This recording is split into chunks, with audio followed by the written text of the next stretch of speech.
బండి భగీరథ్ పోక్సో కేసులో పోలీసులు ఎఫ్ఐఆర్లో ఇంకొక సెక్షన్ యాడ్ చేసిండ్రు. That is BNS 64(2)M. అంటే repeated rape and sexual assault of a same victim. ఒకవేళ ఈ కేసు కింద శిక్ష పడ్డట్టయితే 10 సంవత్సరాలు మినిమం అండ్ మ్యాక్సిమం జీవితకాలం పడే అవకాశం ఉంది. అది కూడా కఠిన కారాగార శిక్ష పడే అవకాశం ఉంది.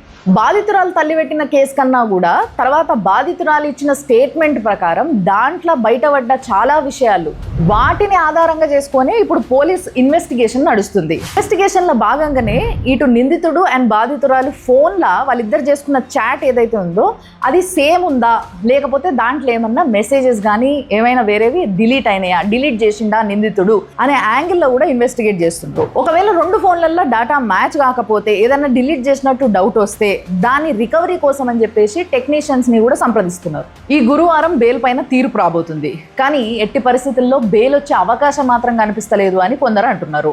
కానీ ఇక్కడ జడ్జి పైన కూడా ఆల్రెడీ కొంతమంది పోస్టులు పెట్టిండ్రు. జడ్జి అమ్ముడు పోయింది, బెయిల్ ఇచ్చేస్తుంది, తన భర్తకి పదవి కోసమైనా ఆమె బెయిల్ ఇచ్చే అవకాశం ఉంది అని చెప్పేసి కొంతమంది పోస్టులు పెట్టిండ్రు. ఆ పోస్టులు పెట్టిన ఐడీలని ట్రాక్ చేసి వాళ్ళపైన కూడా యాక్షన్ తీసుకోవడానికి పోలీసులు పనిచేస్తున్నారు. బాధితురాలు ఇచ్చిన స్టేట్మెంట్ తర్వాత ఫ్రెండ్స్ని పిలిచి ఎంక్వైరీ చేయడము, కంప్లైంట్లో ఉన్న టైం లైన్ ప్రకారం అండ్ ఈ బాధితురాలు ఇచ్చిన ఏదైతే స్టేట్మెంట్ ఉందో దాంట్లో ఉన్న టైం లైన్ ప్రకారము వీళ్ళ CCTV footage and call records వీటన్నిటిని కూడా గ్యాదర్ చేసే పనులు ఉన్నారు పోలీసులు. ఒకవైపు కేటీఆర్ గారు ఈ కేసుని ప్రస్తావిస్తూ బీజేపీ పైన గట్టిగానే విమర్శలు గుప్పిస్తున్నారు. ఒక కేంద్ర మంత్రి కొడుకు మీద లుకౌట్ నోటీస్ ఇచ్చే పరిస్థితి వచ్చింది.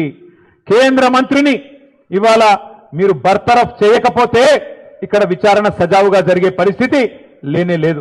ఇంకోవైపు బీఆర్ఎస్ హయాంలో మహిళలపైన జరిగిన దాడుల్ని గుర్తు చేస్తూ ప్రెస్ మీట్ పెట్టిండ్రు తెలంగాణ బీజేపీ ప్రెసిడెంట్ రామచంద్రరావు గారు. మీ కుటుంబంలోనే ఒక మహిళ సారా వ్యాపారంలో కోట్లాది రూపాయల కమిషన్ తీసుకుంటే జైలుకు పంపిస్తే మీరు రిజైన్ చేశారా?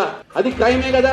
మీరు రిజైన్ చేశారా? మీ కేసీఆర్ గారు కానీ కేటీఆర్ గారు కానీ నేను అడుగుతా ఉన్నాను. సో ఈ కేసుని బేస్ చేసుకొని ఆల్రెడీ పొలిటికల్ వార్ మొదలు పెట్టేసారు.